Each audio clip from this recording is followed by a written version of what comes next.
السلام علیکم ویورز، ہم سفر انٹرٹینمنٹ اینڈ نیوز میں خوش آمدید۔ ویورز، ہم اپنی آج کی اس ویڈیو میں جس لیجنڈ اداکار کا ذکر آپ کے سامنے کر رہے ہیں وہ ہیں فلم انڈسٹری کے سلطان۔ جی ہاں، آج ہم بات کریں گے نامور اداکار سلطان راہی کے حوالے سے۔ فلم اسٹار سلطان راہی نے 1938 میں پڑوسی ملک بھارت کے صوبہ اتر پردیش کے علاقے مظفر نگر میں اردو اسپیکنگ گھرانے میں آنکھ کھولی۔ ان کا اصل نام سلطان محمد تھا۔ بعد ازاں وہ پاکستان منتقل ہو گئے۔ سلطان راہی کو بچپن ہی سے شوبز انڈسٹری میں کام کرنے کا شوق تھا اور اس نے اپنا یہ شوق پورا بھی کیا۔ سلطان راہی کے فنی کیریئر کی بات کریں تو انہوں نے 1955 میں اسٹیج ڈراموں سے فن کی دنیا میں قدم رکھا تھا۔ 4 سال تک اسٹیج ڈرامے کرتے رہے۔ شبنم روتی رہی وہ پہلا ڈرامہ تھا جس میں انہوں نے لیڈ رول کیا تھا۔ اس ڈرامے کے بعد انہیں فلموں میں کام ملنا شروع ہو گیا، مگر صرف ایکسٹرا کا رول۔ اصل میں یہ وہ وقت تھا جب فلم انڈسٹری پر سنتوش کمار درپن، لالا سدھیر، مظہر شاہ اور الیاس کشمیری کی بادشاہت تھی۔ یہ بہت بڑے اداکار تھے اور اس وقت تک سلطان راہی تھے صرف اور صرف ایکسٹرا اور ایکسٹرا، جس کے نصیب میں زیادہ تر فائٹر کا کردار ہوتا ہے۔ خیر، سلطان راہی اچھے رولز کے لیے کوشش کرتے رہے۔ کہا جاتا ہے کہ مرحوم نے انڈسٹری میں اپنا مقام بنانے کے لیے طویل عرصے تک پاپڑ بیلے۔ شوبز کے ابتدائی سالوں میں انہیں انتھک محنت کرنا پڑی۔ ابتدائی سالوں میں قسمت کی دیوی ان پر مہربان نہ ہوئی۔ شروعات میں ناکامی کا سامنا بھی کرنا پڑا۔ وہ اپنا خرچ پورا کرنے کے لیے فلموں کے ساتھ ساتھ ہوٹلوں میں ویٹر کا کام بھی کرتے تھے۔ 1968 میں ہدایت کار حیدر چودھری نے اپنی فلم بدلہ میں پہلی بار انہیں ولن کے طور پر متعارف کروایا۔ یہ ایک نغمتی اور کامیاب فلم تھی۔ 1971 میں نامور ہدایت کار اقبال کشمیری کی بابل میں ایک بدماش کے رول میں سامنے آئے۔ بدماش کے اس کیریکٹر نے سلطان راہی کے لیے فلم انڈسٹری میں نئی راہیں کھول دیں۔ یہی تو تھا وہ کیریکٹر جس سے ان کی شہرت کا لاوا کوئی اور توڑ نہ سکا۔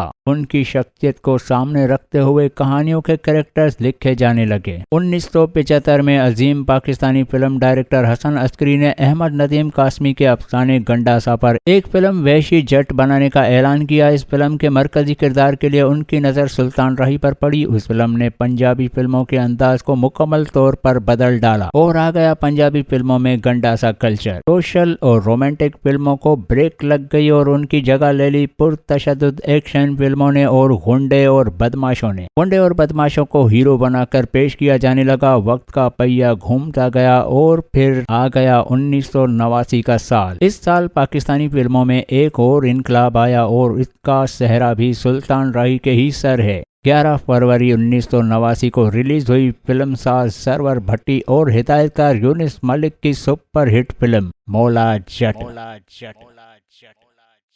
مولا جٹ میں سلطان راہی نے ایسا کردار ادا کیا کہ وہ لازوال ہو گیا، شاہکار بن گیا۔ اس فلم نے شوبز انڈسٹری میں ایک انقلاب برپا کر دیا۔ اس فلم نے کامیابی کے تمام ریکارڈز توڑ دیے۔ اس فلم میں سلطان راہی نے ٹائٹل رول ادا کیا۔ مولا جٹ میں ان کا ایک ڈائلاگ "مولانو مولانا مارے تے مولا نہیں مر سکتا" آج بھی ان کے پرستاروں کو یاد ہے۔ جبکہ فلم مولا جٹ میں مصطفیٰ قریشی نے نوری نت کا کردار ادا کیا، وہ بھی امر ہو گیا۔ نواں آیا سونیا۔